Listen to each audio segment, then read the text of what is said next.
आप सभी का स्वागत है अष्टावक्र गीता के इस नए सूत्र में। हम इस महागीता के 12वें प्रकरण और छठे सूत्र में हैं।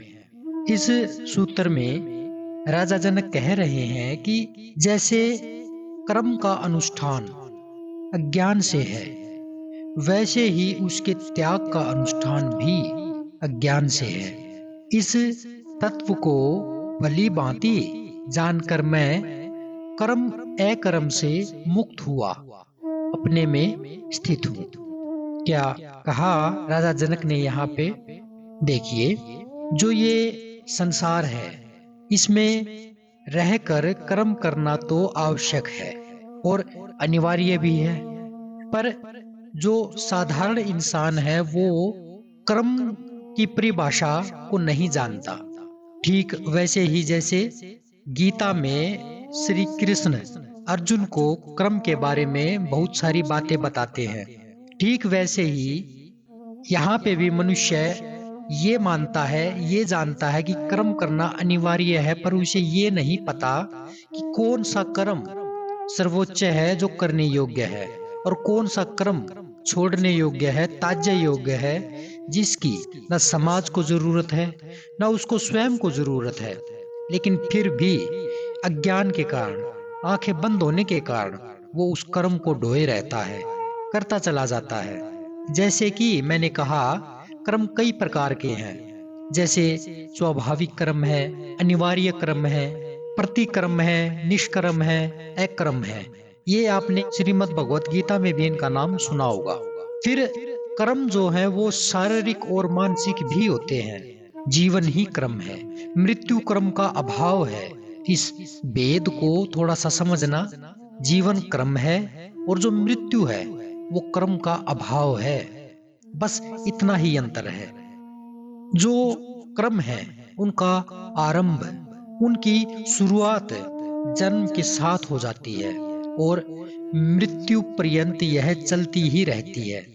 कर्म कभी नहीं रुकता, चाहे वो सांस लेने का है, चाहे वो हृदय गति का चलना है, चाहे वो खून का प्रवाह पूरे शरीर में चलना है, आंखों का खुलना और बंद होना है, चाहे कोई भी शारीरिक गति है, उसमें कर्म होता ही है। इसलिए जीवन में कर्म रोकना असंभव है। गीता में भी कहा है, क्षण मात्र भी कोई कभी कर्म न करता हुआ नहीं ठहरता। क्या कहा? क्षण मात्र भी कोई कभी कर्म न करता हुआ नहीं ठहरता, क्योंकि प्रकृति के गुण प्रत्येक से कर्म कराते हैं। ये गीता का जो तीसरा अध्याय है उसका 5वां श्लोक, उसमें यह बात कही गई है। किंतु जो कर्म अहंकार के कारण किए जाते हैं, वासना को पूरा करने के लिए किए जाते हैं, उनके पीछे कोई न कोई फलाकांक्षा जरूर होती है। और जिन कर्मों के पीछे कोई न कोई फलाकांक्षा होती है, वे ही कर्म, केवल वे ही कर्म बंधन का कारण बनते हैं। जिस कर्म में करता हो, अहंकार हो, मैं कर रहा हूं ऐसा भाव हो, मैंने किया यह भाव उसमें शामिल हो, इस प्रकार जो ये मैं की जहां उपस्थिति है वही कर्म बंधन है। उसी को जीवन के भीतर जो कर्म किया जाता है उसको बंधन कहा जाता है। क्योंकि जो ये अहंकार है और जो ये मैं भाव है, ये ही अज्ञान है। इसी को अज्ञान कहते हैं। और इन कर्म बंधनों से मुक्ति के लिए भी मनुष्य अनेक कर्म करता है। ये जो जप तप योग भजन पूजन यज्ञ ध्यान समाधि आदि जितने भी है, ये सारे के सारे मैं भाव से ही किए जाते हैं। और जैसा कि अभी कहा गया है, जिसमें फल की आकांक्षा रहती है, जिसमें स्वार्थ होता है, जिसमें अहंकार स्थित होता है, जिसमें मैं भाव होता है, जो इस प्रकार के कर्म होते हैं, वो सारे के सारे बंधन को जन्म देते हैं। और जो भी क्रम अहंकारवश अथवा अज्ञानवश किए जाते हैं, उनमें अवश्य ही फल की आकांक्षा होती है, और जो ये फल की आकांक्षा होती है यही बंधन का कारण बनती है। यही उस व्यक्ति को जकड़ लेती है। क्यों? क्योंकि उसे कुछ पाने की चाह है। उस चाह के पीछे वह कर्म किया जा रहा है। अब ये जरूरी तो नहीं जो कर्म किया जा रहा है उसके पीछे वो जो उसकी लालसा है वो पूरी हो। और यदि वह पूरी भी हो जाए तो इस चीज की क्या गारंटी है कि वो पूरा होने के बाद वह उससे आगे की मांग नहीं करेगा। निसंदेह मन की व्यवस्था ऐसी है कि जब इसे कोई एक प्यारी वस्तु मिल जाती है तो ये उससे और ऊपर किसी न किसी वस्तु की मांग करने बैठ जाता है। और इसी को अज्ञान कहते हैं, इसी को भ्रम कहते हैं कि जो इस संसार के मायाजाल को नहीं देख पाता, जो कि पुनः पुनः दोहराई जा रही है, उन्हीं को पाने की बार बार चेष्टा की जा रही है। और उन्हीं को पाने के लिए व्यक्ति बेचैन है।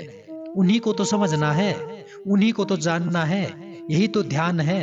और जब यह कोई व्यक्ति जान लेता है तो वो फिर आनंदमय हो जाता है। वह एकत्व को जान लेता है। वह कहता है कि यह संसार मेरे लिए है, लेकिन मेरे लिए का अर्थ उसके जीवन में यह नहीं होता कि हर वस्तु को वो भोग डाले। इसलिए संतों ने कहा है कि जो शुभ कर्म होते हैं उनका शुभ लाभ अवश्य ही प्राप्त होता है, और जो अशुभ कर्म तुमने किए हैं उनके अशुभ लाभ भी, यानी अशुभ फल भी तुम्हें अवश्य ही मिलेंगे। यदि अशुभ बंधन है तो शुभ भी बंधन है। एक प्रवचन में ओशो साहब ने भी ये बात बोली है कि बेड़ियां चाहे लोहे की हो या सोने की हो, ये दोनों ही बेड़ियां हैं तो आखिर बेड़ियां ही। मुक्ति के लिए दोनों को तोड़ना जरूरी है। इससे कोई फर्क नहीं पड़ता कि वो जो बेड़ी है वो लोहे की है या सोने की। अगर मुक्त होना है तो इन दोनों को ही तोड़ना पड़ेगा। इसी प्रकार कर्मों का त्याग भी बंधन है, क्योंकि उसमें भी अहंकार है कि यह कर्म, यह काम मैंने छोड़ दिया, मैंने छोड़ दिया। इसमें भाव प्रकट है मैं का, जो अहंकार और अज्ञान से उद्भूत है, वहां से प्रकट हुआ है। मैंने त्याग किया, यह किस प्रकार का भाव है? यह अहंकार का भाव है। और इस भाव के रहते जो त्याग होता है वह अहंकार को और ज्यादा बढ़ा देता है। फिर इस त्याग के पीछे भी फल की आकांक्षा रहती है, चाहे वह स्वर्ग की लालसा हो, चाहे मोक्ष की हो, मुक्ति की हो, चाहे किसी प्रकार की और अन्य आकांक्षाएं हो। जैसे जो इस्लाम धर्म है उसमें आकांक्षा रहती है कि उन्हें 72 हूरें मिलेंगी, आकांक्षा ही है। ये जो हिंदू धर्म है इसमें भी लालसा किस चीज की है? स्वर्ग की है, मोक्ष की है, मुक्ति की है। लालसा तो है ना कहीं ना कहीं। और ये लालसा भी है कि मुझे मिलेगी, मैं इनको ऊपर मरने के उपरांत भोगने वाला बनूंगा। तो इन लालसाओं के पीछे भी, इन फल की आकांक्षाओं के पीछे भी अगर कोई त्याग किया जाता है तो वह त्याग नहीं है, बल्कि वह अहंकार का ही बढ़ा हुआ रूप है। अतः कोई भी कर्म जो अहंकार और अज्ञान से किया जाता है वह मुक्ति का मार्ग नहीं बन सकता, वह मुक्ति तक लेकर नहीं जा सकता। इसलिए जनक इस सूत्र में कह रहे हैं कि जैसे कर्म का अनुष्ठान अज्ञान से होता है वैसे ही उसके त्याग का अनुष्ठान भी अज्ञान से ही होता है। दोनों में मैं भाव रहता है। जो अज्ञान है, मैं आत्म स्वरूप को उपलब्ध होकर ऐसा जान गया हूं। क्या कहा?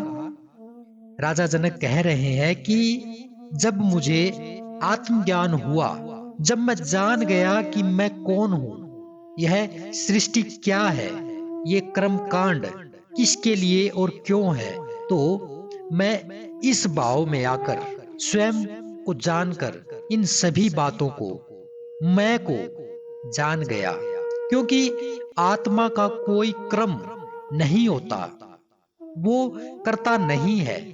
कर्म तो मात्र अहंकार के कारण होते हैं, और जो ये मैं है ये तो अहंकार रहित है। इसलिए मैं अहंकार रहित होकर कर्म और अकर्म और कर्म से होने वाले त्याग, इन दोनों से ही मुक्त होकर अपने स्वरूप में स्थित हूं।